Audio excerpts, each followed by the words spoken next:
भद्रायु भैया, मेरा लक्ष्य आज भी चूक गया। तो इसमें चिंतित होने की क्या बात है सोमदत्त? तुम श्रेष्ठी शिवचरण के पुत्र हो। तुम्हारा कार्य है व्यापार में सफल होना, न कि धनुष से बाण चलाना। मैं जानता हूँ तुम क्षत्रिय पुत्र हो, परंतु हर विद्या मैंने तुम्हारे साथ ही सीखी है। फिर भी मेरा लक्ष्य कैसे चूक गया? जैसे व्यापार में मेरा लक्ष्य चूक सकता है। यदि मैं व्यापार करूंगा तो घाटे में ही रहूंगा। नहीं नहीं, मैं तुम्हें घाटे में थोड़े ही ना रहने दूंगा। अब घर चलते हैं, माताएं प्रतीक्षा कर रही हैं। चलिए। भद्रायु, बेटा सोमदत्त, कहाँ हो तुम दोनों? वो दोनों तो जो खेलने गए हैं अब तक नहीं लौटे। उन दोनों का बचपना तो अभी तक नहीं गया। भगवान, अब तो ये उनके खेल खेलने के दिन हैं, आते ही होंगे। माँ, माँ, माँ हम आ गए। माँ, बहुत भूख लगी है, कुछ खाने को दो ना। ठीक है, पहले तुम दोनों ये बताओ कि शिवालय से पूजा करके आ रहे हो ना?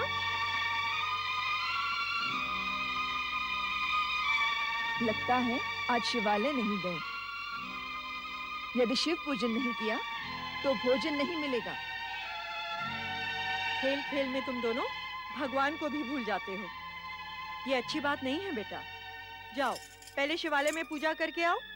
ओम नमः शिवाय, ओम नमः शिवाय, ओम नमः शिवाय। भगवान भोलेनाथ तो इनके मन मंदिर में रहते हैं सुमति बहन। भगवान भोलेनाथ की कृपा इन पर निरंतर बरसती ही रहती है। ब्रह्मचारी भैया, कहाँ थे इतने वर्ष? तुम्हें देखने के लिए तो मेरी आंखें तरस गईं। पुत्रों, प्रणाम करो। ये तुम्हारे मामाश्री हैं। प्रणाम मामाश्री। सदा सुखी रहो। भगवान भोलेनाथ आपका नाम उज्जवल करें। आप अपने हर कार्य में सफल हो। ब्रह्मचारी जी, आश्चर्य की बात है, आपने इतने वर्षों तक अपनी बहन और भांजे की सुध नहीं ली।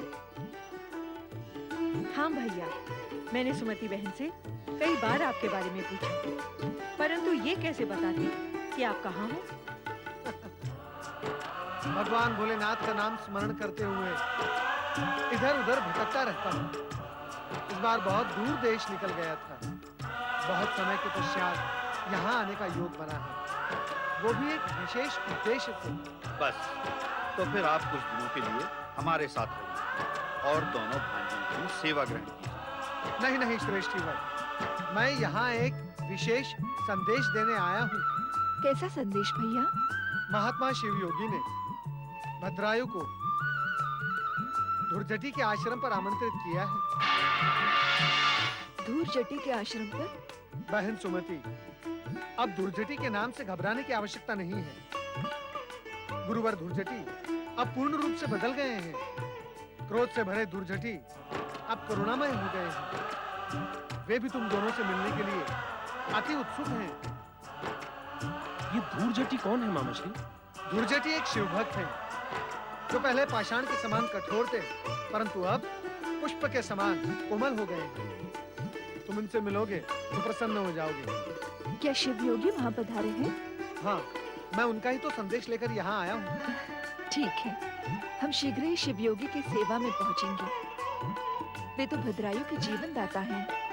उनका उपकार हम भला कैसे भूल सकते हैं?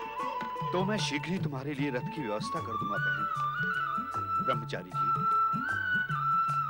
मेरी ओर से शिव योगी महात्मा को निवेदन करना कि एक बार फिर से हमारे घर पधार कर हमारा घर पावन करें। आपका यह संदेश मैं उन्हें अवश्य दूंगा। श्रेष्ठीवर, अब आप मुझे आज्ञा दें। ओम नमः शिवाय, ओम नमः शिवाय, ओम नमः शिवाय, ओम नमः शिवाय। प्रणाम योगीराज। ये मेरा सौभाग्य है कि आपने मेरा आतिथ्य स्वीकार किया। आप में इतना परिवर्तन आ गया है कि अब आपके आश्रम का वातावरण हमें प्रिय लगने लगा है। ये सब आपके आशीर्वाद से ही संभव हुआ है योगीराज। यदि आप बार बार मुझे संबोधित करके उपदेश न देते तो मेरे मिथ्याभिमान का अंकुर नष्ट ना होता और मैं पतन के मार्ग पर बढ़ता ही चला जाता। भूतकाल की बातों का स्मरण करके कोई लाभ नहीं। भविष्य की ओर देखें। और उन्नति के पथ पर आगे बढ़े।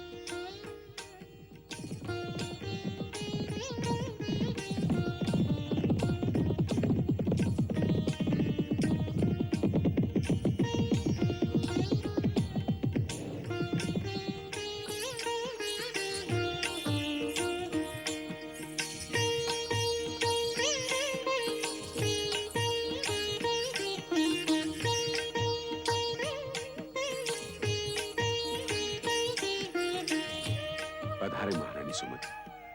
वत्स भद्रायु, धूर्जटी आश्रम में आपका स्वागत है। अब मैं महारानी कहाँ रही गुरुवर। आपकी कृपा से मेरा ये पद तो बहुत पीछे छूट गया।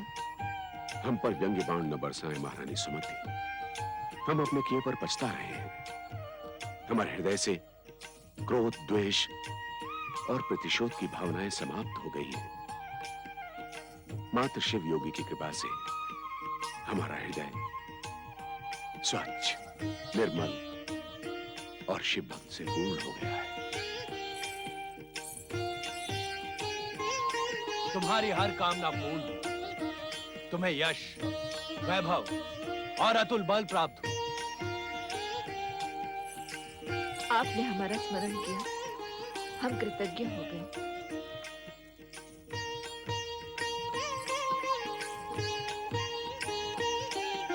वत्स भद्रायु, तुम्हारा भाग्य उदय हो रहा है। हम आज तुम्हें ऐसी अद्भुत सिद्धियां प्रदान करेंगे जो साधारण मनुष्य के लिए दुर्लभ है। सिद्धियां? हाँ,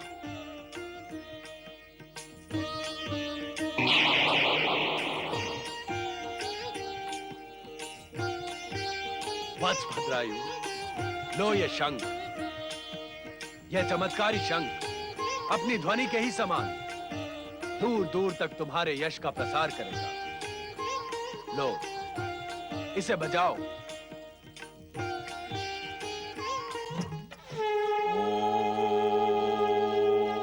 नमः शिवाय। ओम नमः शिवाय। योगीराज, अद्भुत है ये शंख। सचमुच चमत्कारी है ये शंख। वत्स भद्रायु, इसे महात्मा शिव योगी का प्रसाद ही समझो। भद्रायु, इस शंख को बजाते ही तुम्हारे मन में शिव भक्ति का संचार होगा। भद्रायु, इस खड़क को स्पर्श करते ही तुम्हारे शरीर में 1 सहस्त्र हाथियों का बल समा जाएगा। संसार का कोई भी मानव तुम्हें युद्ध में पराजित नहीं कर पाएगा।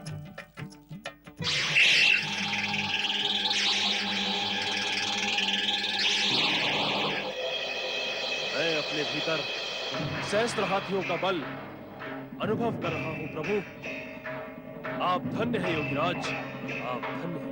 भद्रायु, अपने सहस्त्र हाथियों का बल प्रमाणित करने के लिए जाओ, उस सामने वाले पर्वत पर प्रहार करके उसे टुकड़े टुकड़े कर दो। जाओ। जो आज्ञा योगीराज।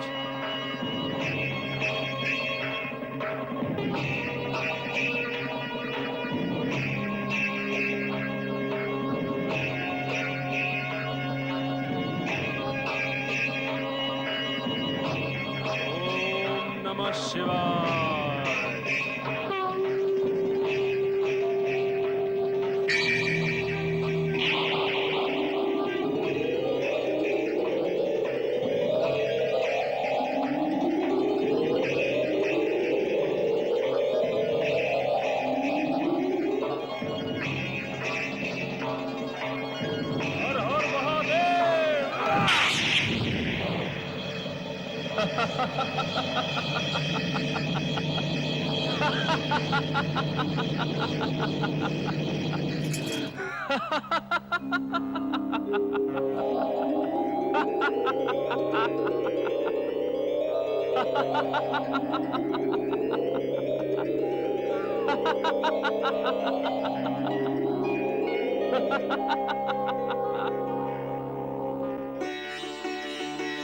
वत्स भद्रायु, तुम सहस्त्र हाथियों का बल प्राप्त करके महाबली हो गए।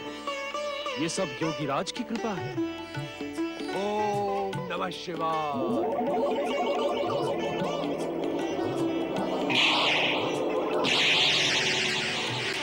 ये शिव कवच सदा तुम्हारी रक्षा करेगा भद्रायु।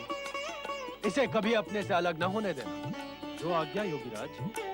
नारायण नारायण। ओम नमः शिवाय। राजगुरु धूर्जटी, आप स्वप्न नहीं साक्षात नारद को देख रहे हैं, वो भी भगवान भोलेनाथ की कृपा से। मैं यहाँ भगवान भोलेनाथ को वंदन करने आया हूँ। भगवान शिव। भोलेनाथ, अब आप ये शिवयोगी का रूप त्याग कर साक्षात महादेव का रूप धारण करें। हम सब आपके साक्षात दर्शन पाकर धन्य हो जाएंगे।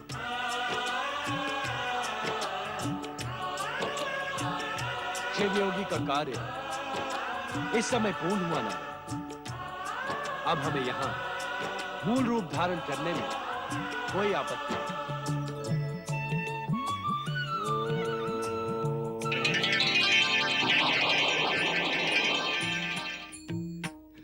प्रभु शिव शंकर, भगवान शिव।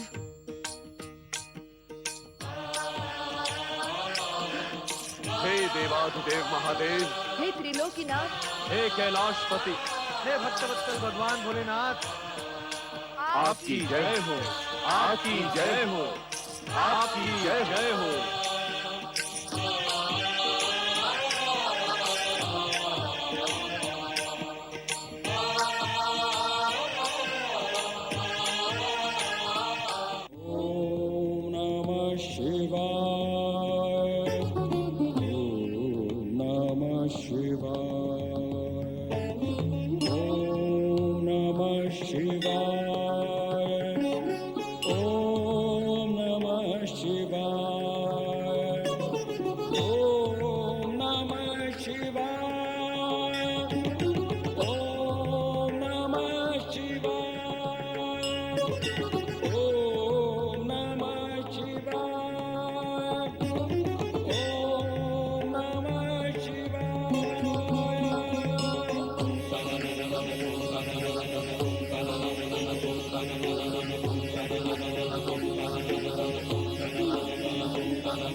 Shiva.